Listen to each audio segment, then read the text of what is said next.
Our guests today are a couple from Halifax, Nova Scotia, Canada. He was the president and CEO of the Lung Association of Nova Scotia for 15 years before he retired, if ever so briefly.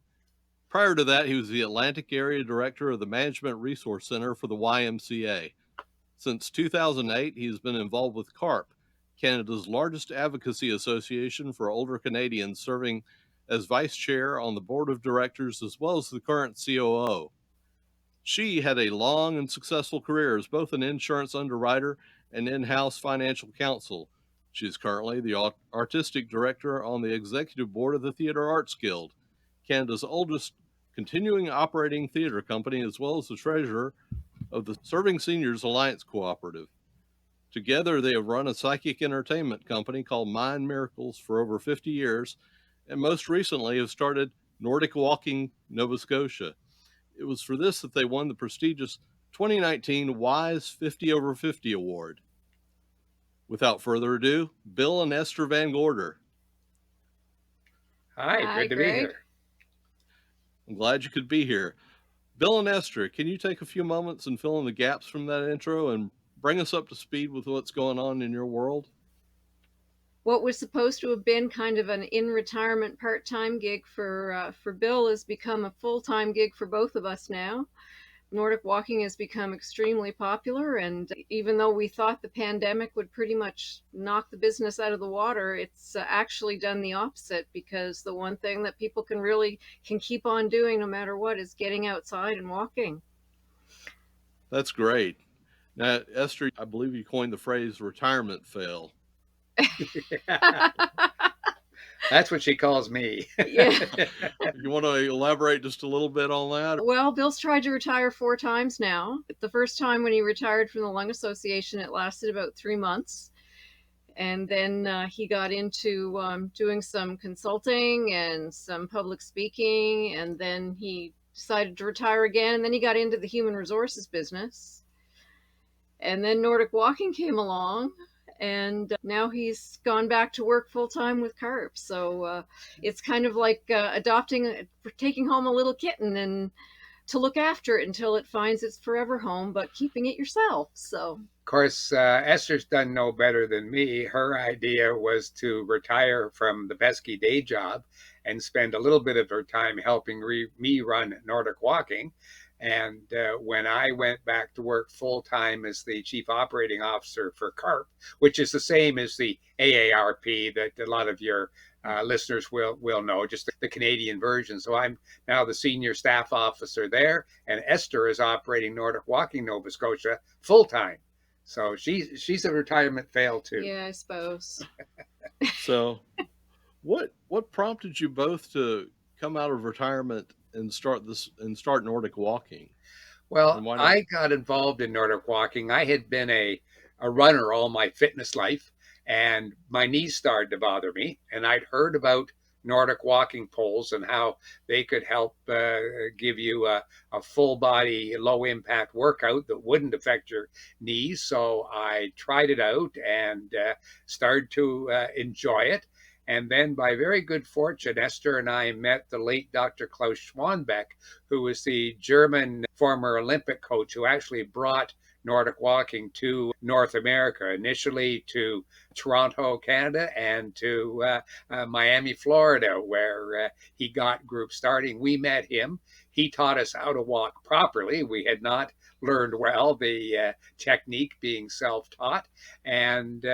And then I gave Esther a pair of poles for Christmas, and the rest is history. Bill was a runner. I was never a runner. I was not into fitness classes or joining gyms, but I'd always been a walker.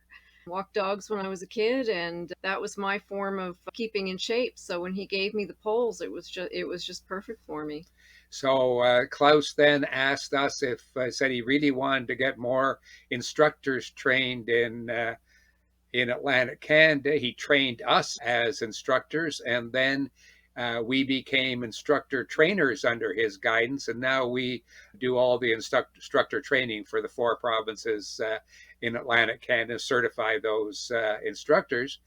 And then about 12 years ago, he asked us if we would become the distributors of the poles for Atlantic Canada because he was located in Ontario. It was a long way away, so we became the Atlantic Canada distributors of Nordic's brand Nordic walking poles, and now we do that. In addition to that, Esther has grown as a very active online sales business. We sell our poles literally worldwide. We've had orders from as far away as Belgium, Israel, Hawaii, New Zealand. Yes, you just sent a pair of poles. I just sent a pair of poles to New Zealand. That's a good story. Okay.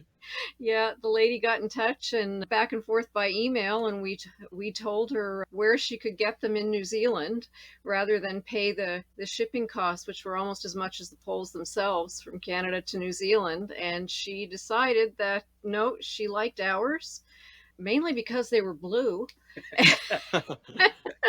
And you could replace the rubber feet, and I guess the ones she could find in New Zealand, she said you couldn't replace the rubber feet, you had to buy a new pair of poles, and that sold her, so off they went.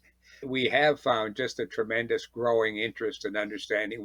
We've produced a number of online videos on our website so people can look and see how to use them properly.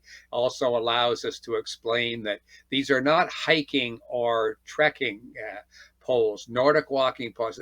Nordic is not a brand, it's a style of pole, and our brand that we like happens to be the Nordics brand, but Nordic walking poles are a style. They have a special hand strap on them that allows you, or cradle strap, thumb hole strap, that allows you to use the poles and let go of them at the end of your swing, which means you're using the whole upper body. They also have larger feet than the typical hiking or trekking poles that just have a little round kind of nickel size rubber tip at the bottom. And of course, if you're pushing yourself along with those, you're just hitting the ground with the very smallest edge of that tip.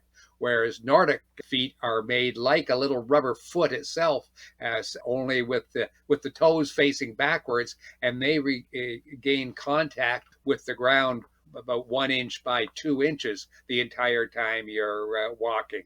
And everybody knows walking is good for you. In North America, surveys show that over 70% of people say walking is their favorite activity. And Nordic walking is just a better way to walk because not only are you using those muscles from the waist down, like you do generally when you walk, but because you're pushing the poles with every step, you're also using the 45% of muscles that are above your waist. So full body workout, low impact. You get your strength training and your aerobic training at the same time. Okay. Now, can you describe the Nordic walking itself for our listeners?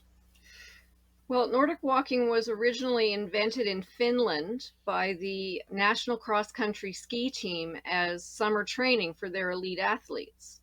They discovered that it was such a good workout that they should share it with the rest of the population. So it's really, to simplify it, it's cross-country skiing without skis and without snow. It's just like regular walking, swinging your arms, the poles, your arm is opposite to your foot, so it's that cross gait. And when your arm comes up with the pole, it plants right beside you on the ground and you push yourself forward with each step. And that engages all of your upper body muscles right down to the core. So if you just think about what a cross-country skier looks like, or a snowshoer, but instead it's somebody walking down the street or down a trail. Of course, the beauty of it is walking up hills, for instance, is much easier. One of the interesting things about Nordic walking is what the researchers call the perception of exertion, how hard you think you're working, because you're spreading the work out over so many muscles, it doesn't feel like you're working as hard. So people find it easier to walk, and especially easier to get up hills. When we go downtown, for instance, to the theater and park at the parking garage, which is a few blocks below the theater, we always say on our way up that steep hill, "Oh, gee, I wish we had our poles with us today." Yeah. And I think if they'd let us take them into the theater when we went, we'd probably take them with us. Yeah. You hit on a little bit about the perception of exertion. What are some of the other benefits of Nordic walking? Well, because it involves your upper body muscles, it really improves your posture. I have better posture now than I've ever had. And it gives you that upper body strength and core strength. So it's great for falls prevention, especially in seniors. If you stand with really good posture, it's hard for somebody to knock you over. And it's also, if you do happen to start to take a tumble, you've got that strength to catch yourself and keep yourself upright. It's great for weight loss, weight control. Burns 30% more calories than regular walking. It's been proven to improve and help mental health. It's kind of like that runner's high that people talk about, and getting those endorphins. I find it, if I'm having a crabby kind of day, that if I grab my poles and go for a nice long walk, that I feel 10 times better when I get back. When I still had the pesky day job, I used to go out and walk 45 minutes on my lunch break. And if for some reason my boss came down the hall and saw that it was my lunch break and I hadn't gone for my walk, he'd always stop at the door and say, "Aren't you going?" Because he knew I'd be crabby and tired and cranky by 3 p.m. So it's a real help with that. It's been shown to help Parkinson's patients, give them the stability. And there's something, I don't understand the science, but there's something about having that pair of poles in their hands and concentrating on a technique that really helps control the signs and the tremors of Parkinson's. High blood pressure, brings high blood pressure down, great for cardiac rehab. Osteoporosis, at building strength in the bones. We work cooperatively with the Arthritis Society as well as Alzheimer's Society, because all of those organizations want their patients, their members to walk more. And by the way, I think point out all these things that Esther's been talking about. This is based on science. It isn't fitness fad of the day. There is reams of research, most of it European, because that's where Nordic walking has been longer than in Canada. But there's lots of research. In fact, if you go to our Nordic Walking Nova Scotia website, you'll find a list of over 70 research papers on all the areas that she's mentioned and the sources where you can go and look at them. So when we quote any of the statistics like burning 30% more calories, that's based on research. That particular research was done in the States by the Cooper Institute and then repeated by the Mayo Clinic. So it's that kind of quality research. Yeah, I hate to say it. Unfortunately, most of America has become the control group for the research. So, which one of y'all came up with the idea to focus on this? And did you both buy in, or did one of you have any misgivings about it? Or? I think Bill probably was the instigator. Although Esther's the one with the retail background. She grew up in a 3-generation retail clothing store family, so I don't think I can take a lot of the credit. I think we got into it equally. At the time, I was still working full time, so it was more Bill's company, like, to do the day-to-day than it was mine, and I kind of did the bookkeeping and all that kind of admin in the background and taught on the weekends. And now that's completely reversed, because I part-time still do the marketing and the online digital work, and Esther does all the day-to-day work. So I think one of the things that attracted us to it was it's something we could do together, so that whether we were out teaching classes or in the house working, it was something that we could do and enjoyed, and something we were both personally interested in. I guess, isn't that the secret to any kind of job, especially a job that you choose to do when you get a little bit older? That is, it's really got to be something you believe in and that you do yourself. Both of us, we walk almost every day, 5 or 6 days a week, first thing in the morning. Esther, of course, being the young one of the team, I go out for about 45 minutes to an hour. She goes out an hour to an hour and a half every day. So we practice what we preach.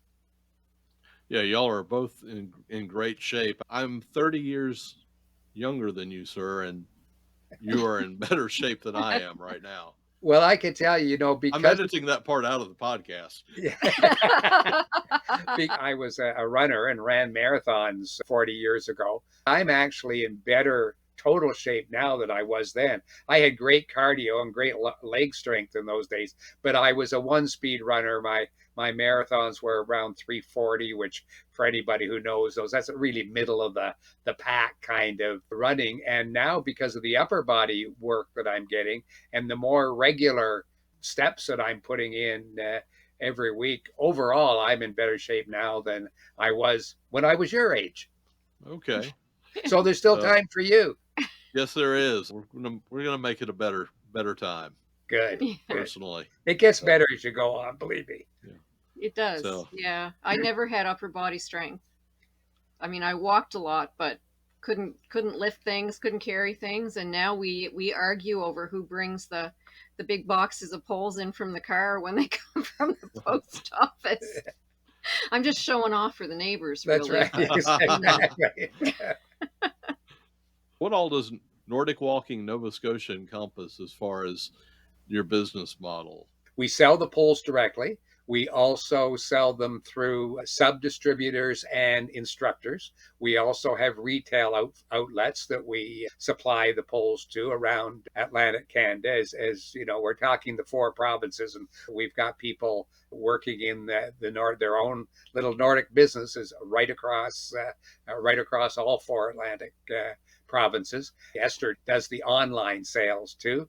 And we teach classes, and we teach other people to teach classes, because there is a technique. It's a simple technique, but there is a technique so that you're really engaging all those upper body muscles in the safest way and the most effective way possible. Yep. Before the pandemic, we were traveling a fair amount around Nova Scotia and the other maritime provinces and teaching classes of up to 30 people at a time how to do the proper technique. It takes about an hour and a half. And by the time we leave, most people have picked it up. It's not a hard technique. Pretty much if you can walk, you can Nordic walk. But hopefully we'll get back to that again in the late summer or the fall, depending on how things go where we are. So you touched on the pandemic a little bit, how you expected it to impact your business, but how has it actually?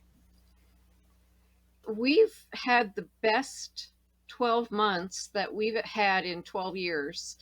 Like I said before, because we know that our going out and teaching and talking to people face to face was really what drove a lot of sales. We figured once we weren't allowed to do that we were dead in the water until it was over.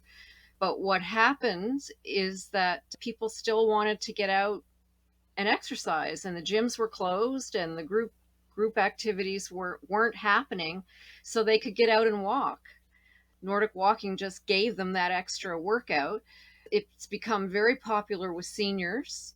Even when things started to open up between the lockdowns, a lot of the older demographic were afraid to go back to the gym because that's where a lot of transmission was happening. They weren't confident about it, so they wanted to be able to go out with maybe one friend, one relative, or on their own. And so that's driven the online sales. Christmas last year was pretty much insane. Yeah, I think the other thing that was maybe more good luck than good management, but I think we saw the potential coming, was that we were ready for the digital world. We were ready. We have an excellent website, and the person who manages the website for us does an amazing job.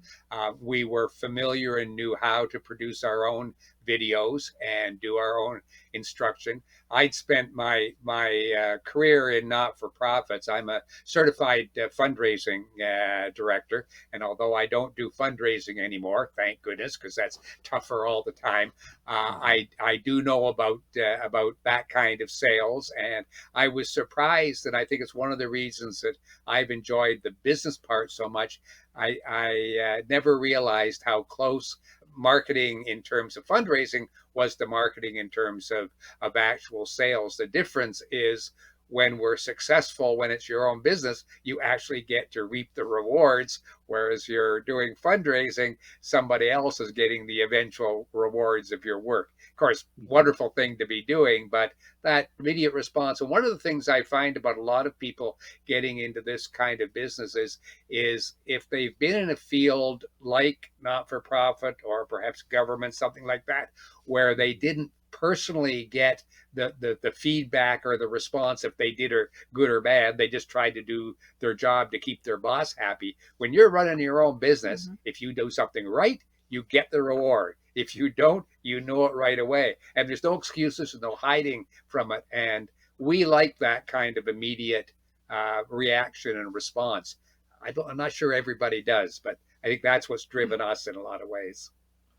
It's good to have that feedback immediately. Yeah. So, and Esther, just point, well, it's Bill's fault. Yeah. Yeah. I grew up in retail, and I would never want to have a brick and mortar store because I saw the hours and the stress that it gave to my parents over the years. But doing it this way, and it's something that you can see the difference in people when they've been Nordic walking. Tell them about the lady you talked to last week. She came to one of our classes years ago and bought poles. She was, I think she could call her morbidly obese. She was extremely overweight. That caused all kinds of other health problems, as it does. I think she'd finally had both knees replaced and maybe a hip. She called and said before she started with poles, she couldn't walk down her driveway to get the mail from the mailbox without being completely winded and overwhelmed. And now that she was using the poles, she was going out for walks for 45 minutes to an hour almost every day. She lost a lot of weight, I think over 100 pounds, and she felt fabulous. And her closing comment was, "Thank you for giving me my life back." Well, Yeah. So when you get a customer say something like that to you, that makes it worthwhile. Yeah. It's a lot different than two little girls in matching dresses walking down the church aisle on Sunday morning that blended together well. Okay. One of the nice things about our brand of poles, they actually come with a 2-year guarantee, and all the other name brand poles only have a 1-year guarantee. I don't know why, but they do. It's very seldom we get any comments or get them back. And they are really simple. They do expand. You have to set them to the right height for your size, but there's really nothing to go wrong with them. If a person has a problem, usually I can fix it. If I can't fix it, we just replace the pole, and that happens maybe 1% of the time. Now, when y'all are operating, full scale pre-pandemic and hopefully post-pandemic, is this a seasonal business, or do you go year round through the winter time? No. The business goes year round. We kind of concentrate our group classes in the spring and the fall, because starting in about mid-April or so, the weather starts to clear up so people can get outside, and they're looking to get things going for the spring. Over the summer, it's harder to get people out. It's hot, and they're vacationing with their family, and kids are out of school. Then in the fall, once you hit September, it's full speed ahead till the end of the year, and Christmas is amazing. It's hard to know what to get a parent or a grandparent, because they've got everything they need. But giving them a pair of poles is some cases giving them their freedom back, and giving them some health benefits. And a lot of moms and grandmoms don't want to use a cane because a cane means you're old. But if you give them a pair of Nordic walking poles, they're cool. Yeah, they are.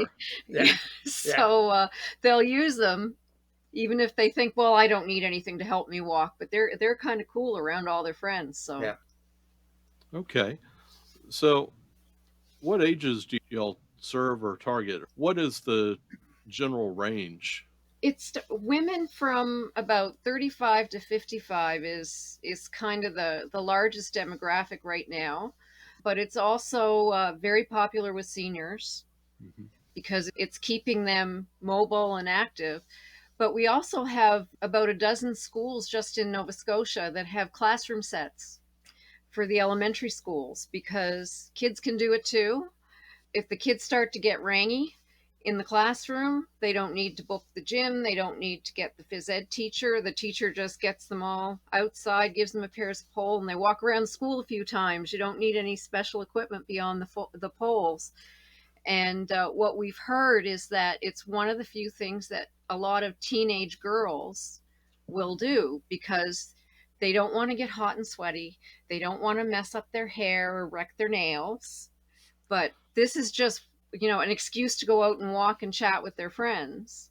The other great thing with school age kids is there's always those kids, and I was one of them, I admit it, in school, that they're the last ones picked for the basketball team or the volleyball team, and they're not really into team sports and they can't do it very well, but they can do this just as well as anybody else can. So the kid with special needs or the slightly chubby child who can't run and feels left behind can walk and keep up with everybody else just the same as the cool kids.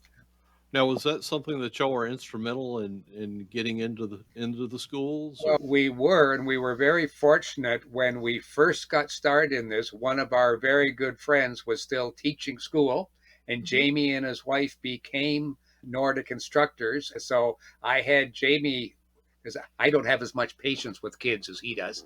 Me either. I had Jamie to take with me, who had been teaching grade 6 and 7 for eons, who knew how to handle these children.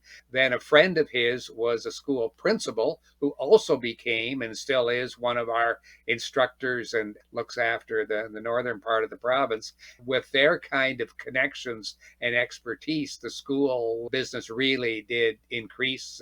It's tough, as anybody may know who's tried to deal with schools and school boards. Nobody's quite sure where the decision making is. Is it the teachers? Is it the principal? Is it the school board? Is it the city council? It's a very difficult system to try to manage. So having an insider in there is what it takes. The other thing that we were lucky to stumble on, and I'm not quite sure how it happened, but libraries in Atlantic Canada and recreation organizations, especially on Prince Edward Island, have taken to buying sets of poles, 10, a dozen, 20 or more, and they loan them out like library books. You bring your card, you pay to take them out for 2 weeks and use them, which is wonderful for us because it is an opportunity for people who want to try them. And then if they want their own, then we're happy to look after them. But it also means people who aren't able to afford the poles, even though they are very inexpensive,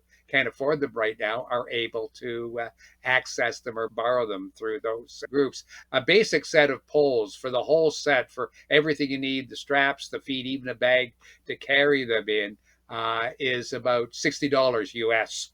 All the else you need is a pair of good walking shoes and a jacket or not, according to the weather. So it's a really inexpensive investment to get into as a fitness activity. What else can you do for a one-time payment of $60? But there are even people who can't afford that, and they can borrow them from their local library. Yeah, and they can get a feel for how it works and see if that's something that they want to invest in. Exactly. There are walking groups around. Some of them work out of the libraries, or a lot of the trails associations that maintain the walking trails have groups that go, and they're excellent for new Canadians who are looking to meet people and get involved in things and improve their English. That doesn't cost them anything. They can go to the library, get the poles, and go for a walk with some really friendly people. Walkers tend to be a fairly friendly group. It's very social. People love to chat. It hardly seems like you're working out. So there's all kinds of benefits to doing it that way.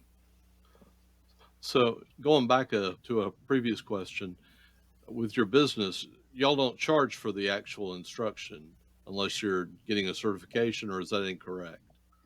It depends on the situation. There are free classes that are often offered through organizations who all do all the setup and all the organizing and supply the space and everything else. We do find that for the classes that we offer, we have more success if we charge a minimum amount, $5 or $10 for a class. And if they happen to buy poles after the class, then they can take that amount off of that. There are free classes available through the various recreation associations and that sort of thing. In terms of the business, we find people are more likely to put their own investment into the whole thing if they pay a little bit toward the class. And of course, we'd never turn anybody away because they can't afford the fee. We've done classes with food banks and support groups, like for all the charities. We're flexible, and we find that's what works best for us. Where do y'all walk? And do you have to get any kind of permits? And how big are your groups generally before they become unmanageable? When we do a class, we figure we can each manage about 12 people on our own. If we're teaching, if we're just hosting a walk where we're just getting people out and moving and maybe giving a few tips, we've had as many as 25 show up. And generally, I'll take the people who are a little bit more fit and want to go faster, and Bill hangs back with the slower moving folks. The old guy stays with the slow people. There you go. Yeah. No. Yeah. Of course, we have to, anything we start up to do this summer, we'll have to follow the public health guidelines, which keeps, at the moment, would keep us to 10. Mm-hmm. In normal times, whatever they are, we usually cap a class off, if it's just the two of us, at about 24, so that we can each take a dozen. Okay. Yep. That makes sense. So you'll just walk around Halifax? It depends. If we're doing a class, then we need to walk out of a location that also has an indoor space where we're able to do the kind of the pre-class, the explanation. People can sit down rather than standing for an hour and a half, but it needs an outside space where we can take them for 45 minutes, half an hour to 45 minutes for their actual walking training. So that could be a park, it could be a parking lot, it can be streets, depending on. We have done classes in schools, in churches, in funeral homes. They have nice auditoriums, and they're happy to have people come in and use their facility and see that they're not as scary as people might think they are. So we've done them in fitness centers and recreation centers, of course. And in that case, so we sometimes walk on the street, sometimes in a park or a parking lot, sometimes on the trails when we've done classes over at the local teachers union building, and they back right on one of the lovely trails that goes all along the shoreline down the south shore of Nova Scotia, and we're able to use that trail with them. One of the things we try to do with our walking groups is every time we organize a group walk, just people coming together to walk with their poles, we try to pick a new and different one so people get to realize how many really great places there are to walk. And that's what our instructors do, the same thing all over at Atlantic Canada. In fact, our fellow distributors, instructors in other parts of Canada do the same thing, is try to open people's eyes to the beautiful opportunities we have to walk outside and enjoy the outdoors. That amazes me that you'd have to open people's eyes, because we took a week-long trip to Nova Scotia, and it was just an incredibly beautiful place. Yeah, well, it is. We're very lucky. It is. Unfortunately, sometimes sort of, the prophet in his own country, people don't realize how good they have it and how nice it is, because they're just so used to it. Because we haven't been able to travel and borders have been closed, that people are really learning more about their home province and their home area, and just learning what they can do without having to get on a plane or drive a car halfway across the country, that we have that right here. Yeah. You talked a little bit about it before, but the overall division of labor, let's go back to that.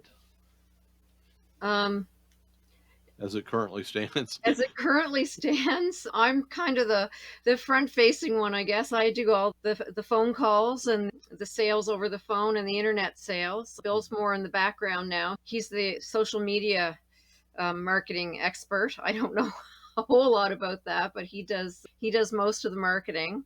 I've been out now, for example, we just put our poles into a physiotherapy clinic here in Halifax, so I'll be going out and in-servicing their staff in a couple of weeks, so that they're physios, so they know all about the benefits, but just teaching them about the poles themselves. So what would you say, 75-25 now? I think so. Yeah, it used to be the other way around. Yeah. Okay. Yeah, exactly. When we teach a class, it's pretty much 50-50. We've got a script kind of in our heads that we try to stick to, but we have a plan, and Bill does part of it and I do part of it, and we throw it back and forth. Now, do y'all have any employees? Nope. No, No? unless you count our instructors and the other distributors and retails who are all working in the business, but They're all independent. they're Right. independent. What we do is give them a lot of support, suggestions, encouragement, help them with their marketing, and make sure they have all the information they need to do the job they need to do to keep their own little business going. And Okay. I don't think you can count the cats. No, we work Oh, for them. Yeah, yeah, no, no. yeah. I saw a sign out walking earlier, beware the dog, and the cat is shady too. Yeah, right. Yeah. Uh, Yeah. Yeah, well, my favorite, of course, is dogs have masters, cats have staff, and we're very much the cat Oh, staff. absolutely. yeah, Yeah. Yeah. Yeah. let's have Now a that I'm staff around. working full time for CARP, of course, it's a matter of time. I feel guilty a lot of the time that Esther is having to handle as much as it is, but I'm enjoying my work with CARP, and we'll continue it for the foreseeable future, and we'll see how it goes. Yeah. Okay. That sounds like, you're enjoying it too, Esther. I am. Yeah. I joke about not being a people person, but I actually do enjoy talking to most of the people who call up, and it's not like they're calling to complain about anything. They're calling for help, and I know I can give it to them. So it's quite gratifying and people have become, especially the last 15 months, have become very conscious of supporting local. So when they call and find out, they don't know where we are necessarily, but find out that we are right here in Halifax in Nova Scotia, and they can even drive by and pop their trunk, and I'll put the poles in. It's that simple, and it's like dealing with your neighbor. So it's get to meet a lot of interesting people. Yeah. I bet you do. How are you sourcing your polls? We get our polls from Nordics Canada, which is run by Greg Bellamy in Ontario, and he has them manufactured under the German specifications. Greg has continued the company, and they were originally designed under the German specifications with the same kind of oversight that the Canadian Standards Association would have, where they have the same German certification. So they're a very high quality pole. Fortunately for us, because they're not a name brand, they're, all the cross country ski people make genuine Nordic style poles too, but they literally cost more than twice as much. One pair of poles that we have that we sell for $79.95. The similar pair of the brand name in the stores is $170 a pair. In fact, that was a year ago. I wouldn't be surprised It's to probably see gone it's up. probably gone up a little bit. So we're really fortunate that we've got that source of them, and there has not been any problem with delivery. I think one of the things that we've learned, and I talk to a lot of other people in different business, is that on time ordering has kind of gone by the boards with the pandemic, and people are learning once again to stock up ahead and have stock so that Hmm. you're not waiting for the next delivery. And Greg is doing that nationally. We do it here. Our warehouse is our basement. We keep a stock ahead so that we're able to fulfill all the orders they come in, even when there are extra. I mean, this week Esther had one order for 20 no 45 sets of 45 45 sets. sets of poles, another Wow. order for 12 sets of poles, and another one for almost as many, and that was just this week. So you've got to make sure that you've got the stock there to do it, and that means carrying some stock and ordering ahead of time. It'll be interesting to see what happens in the what I call the similar facsimile. I don't think it'll be back to the same as old. I can't, not going to be normal. So I call it, when we get to the reasonable facsimile of where we were 2 years ago, I think people are Mhm. going to be a little bit more careful about how they order stock ahead and how they're, because in our kind of business, if you don't have the stock available, likely you'll lose the sale. When people want something like that, if they decide to get fit, they want to start this weekend. They don't want to wait for a month for you to get stock in. Yeah, I can imagine if you have to wait for a month, that impulse may fade. Yeah, Yes, that's exactly. right. Yeah. Yeah. Yeah, Yeah. it is that kind, and it's also people often, especially the age group we're dealing with, are very careful. So they do a lot of research, they figure out what they need, but then when they're finally ready to order, they don't want us to take the same amount of time they took researching us. Yeah. Yeah. Yeah. So, what have been some of the crazier things that you've experienced within this company? I think one interesting thing that I can think of, well, Esther thinks of another, is when we first started this business over a dozen years ago. When we used to go out and walk ourselves, people would say, you know, where are your skis? Or There's uh, no there's snow. no snow, things like that. And that has totally changed now. People recognize Nordic walking. They're beginning to know what it is. Now, if we get stopped, as we often do, it's questions about where I get the poles, how do you do it, how do you like it, that Yeah. kind of thing. And it's been pretty amazing to see in this part of Canada, which amounts to about a third of the country, we've been able to be involved in having an impact, and we've really been the only people do it. So I'm not breaking my arm to pat us on the back to say we can take a fair amount of responsibility for the fact that Nordic walking is now well known in Atlantic Canada, and that's pretty gratifying. I had a call from Belgium about back before Christmas, but it was a Nova Scotian living in Belgium who wanted me to send them to her mother in Halifax. Okay. So I have learned not to screen phone calls when the business line rings. You know, you see some kind of weird number on your phone and think, oh, well, that's a scam, and don't answer it. It could be somebody from an international number who is truly inquiring about Nordic walking poles, because with the work Bill's done with the online marketing, if you Google Nordic walking, we're on the first page. That's why we get calls from across the country and across North America. Yeah, I can attest to that. Researching you both was pretty easy. Oh, Yeah. uh, I There don't you know if I are. should be Well, happy with that or not. and all of a sudden it got creepy. Yeah. True. What's been the most difficult part of the business for each of you? For me, it's keeping up with technology.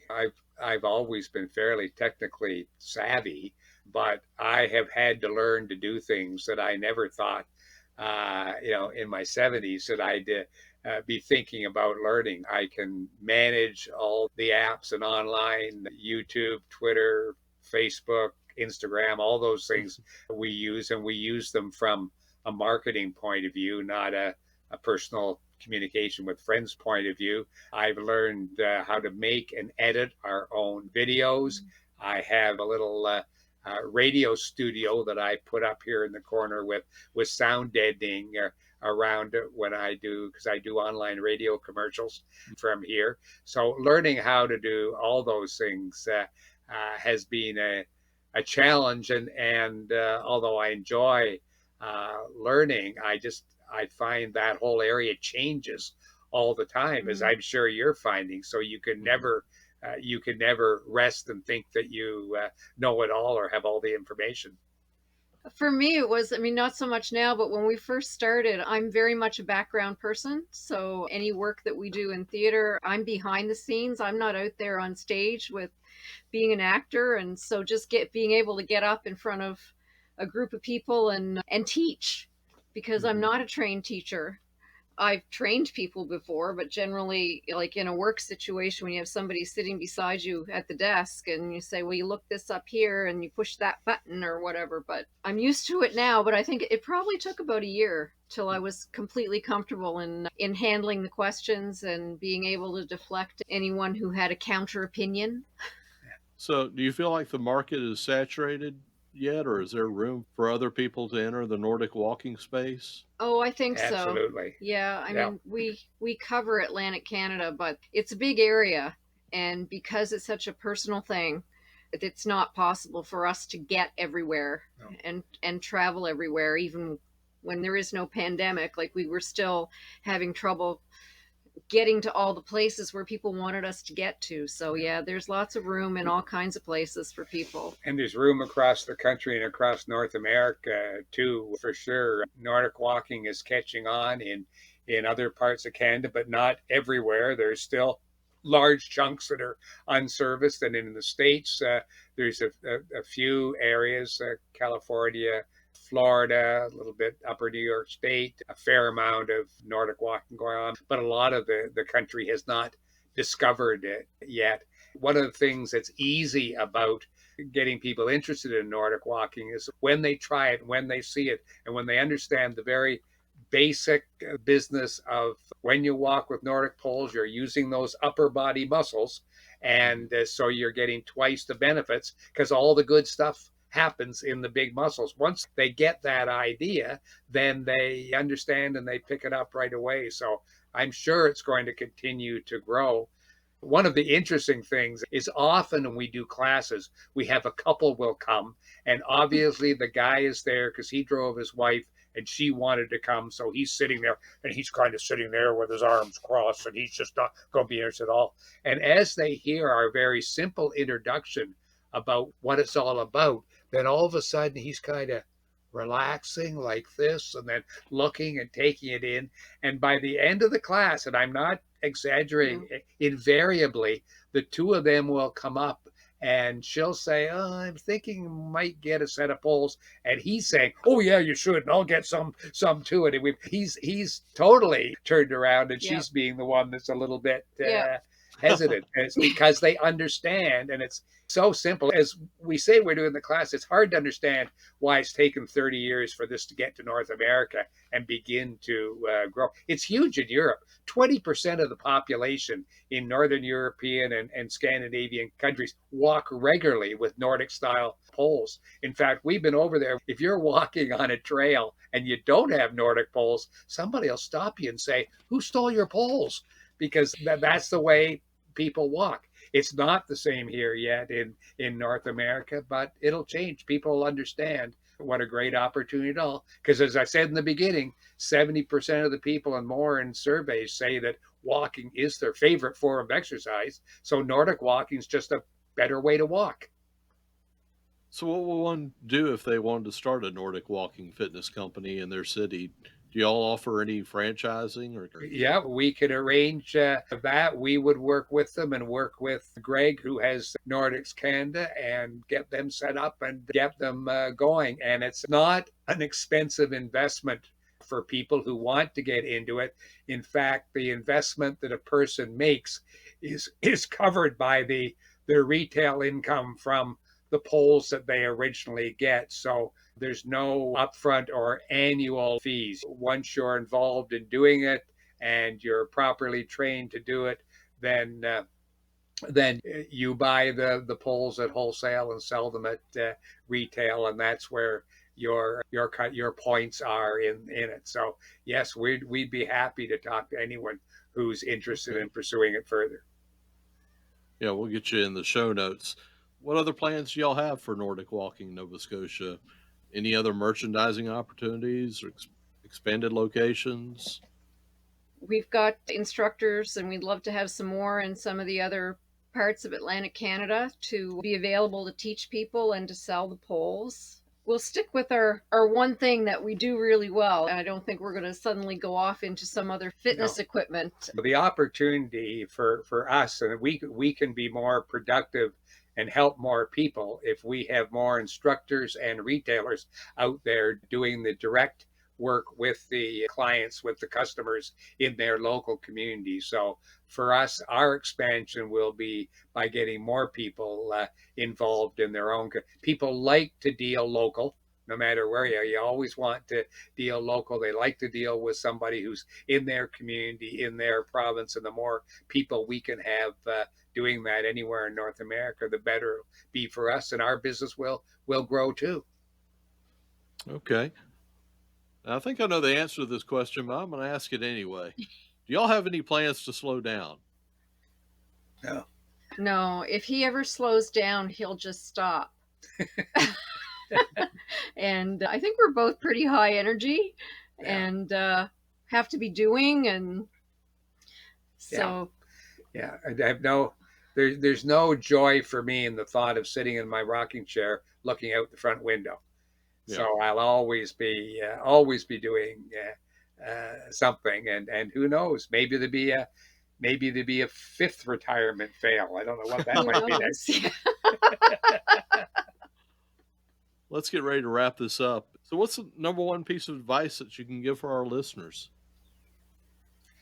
The number one piece of advice, I think, is especially for older people, people who are at that, what we used to call retirement age, but nobody can afford to retire anymore. It is an age that Bismarck set at one time for nefarious reasons back in a time when people didn't live much beyond 65. So he set 65 as the date to get rid of some of his generals and have them retire. But when you reach that age, it's not the end. In North America, we're living a year longer in every decade. So, our life expectancy is much longer than it was. You don't want to be sitting around doing nothing. So figure out what you love and do it. And don't be afraid of making that a business. It doesn't have to be business. It can be volunteering. It can be all kinds of things. But there is real satisfaction in running your own business. And frankly, in these days of inflation and concern about whether or not we'll outlive our money, it is good to know that you've got a source of some income coming in right now, no matter how old you are.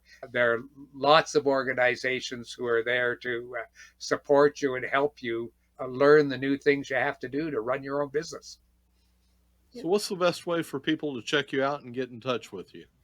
Probably the easiest way is to go to our website, which is www.nordicwalkingnovascotia, all written out, .ca. You'll find all our other contact information there. There's an email contact form. If you send something in, you'll usually get an answer back in 24 to 48 hours. And we're happy to talk about Nordic walking. Most of my phone calls are 20 to 30 minutes, I find, because people just want to talk about it. So check out the web, and people who aren't comfortable with the internet can pick up the phone and give us a call at area code 902-454-2267. All right. Well, that's a wrap. Thank you, Bill and Esther, for being guests on Entrepreneurs Over 40. Our pleasure, Greg. Great to meet you. Thanks, Greg. Great. Thank you.